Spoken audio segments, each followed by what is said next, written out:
Hello everybody, I'm Dr. Unnati, and today in this video I'm going to be addressing some of the very basic concepts with regard to mental health and mental disorders. Now the first step in solving this problem is to identify that there is one in the first place. And mind you, nobody can evaluate you, assess you, or understand your problems better than yourself. You need to identify these disorderly patterns of the mind at an early stage. Now, in order to be able to identify these patterns, we need to know what is the nature of the mind. Now, the nature of the mind is to be extremely proactive, and it can be measured as the enthusiasm to perform an activity. Let's say, for instance, you wake up in the morning feeling rather fresh, feeling energized.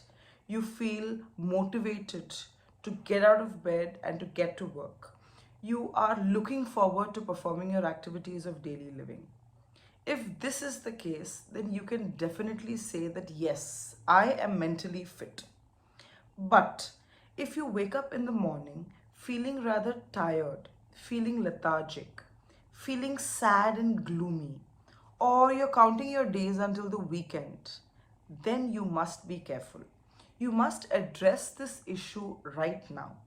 I'm not saying that this is clinically significant enough to be termed as depression, but you surely are heading that way.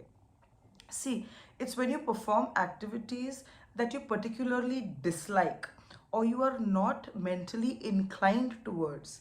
That is when stress starts developing in your body. And if you do not address this at the right moment, it will go on leading to anxiety or depression. Now, let's see what are the signs and symptoms of mild depressive disorder. Now, these signs and symptoms include what we call as generalized weakness or fatigue, feeling lethargic, having mild fluctuations in weight, being gloomy, having mood swings, reduction in the movement and speech. All these are the signs and symptoms of mild depressive disorders. This usually happens early on in life when you, for the first time, experience a major loss or a major setback in terms of maybe a loss of a family member or a near and dear one. It could be rejection, it could be failure, or it could even be a breakup, which could make you experience the symptoms of depression. Now, you may feel like nobody loves you, nobody understands the pain and suffering that you're going through, or that everybody is against you. You may feel lonely, even though you may be amidst people. You may want to stay at home more and not interact with people. You may not want to go out and play or socialize with people. You may have self care deficits to an extent where even bathing and waking up becomes a task. You may also reach a stage in your life where you feel that there's no point in living anymore. Just understand that all these feelings are extremely normal. They are just normal. It's a normal physiological response to that setback that you have endured. Now, you can't expect that the first time you endure such a setback in life that you will be all happy and bubbly and be able to snap out of it instantly. No, that's not possible.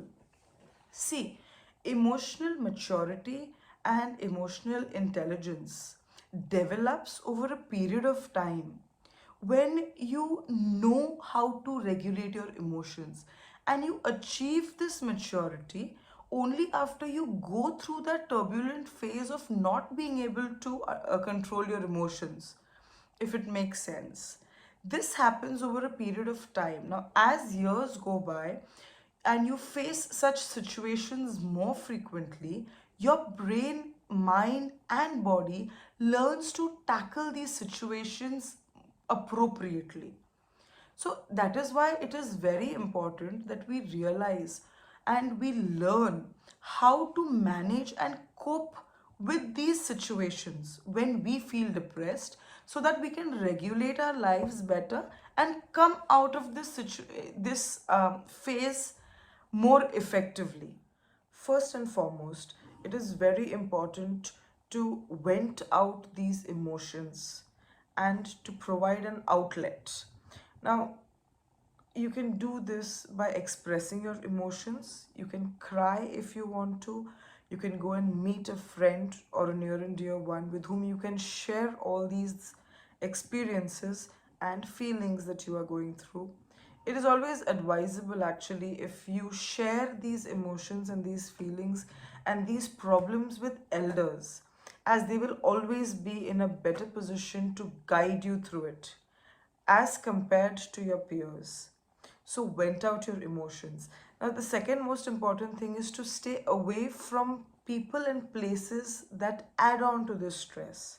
So, take a break if you can, go out on a vacation, or perform activities which you like to do, maybe like playing a sport or singing or dancing.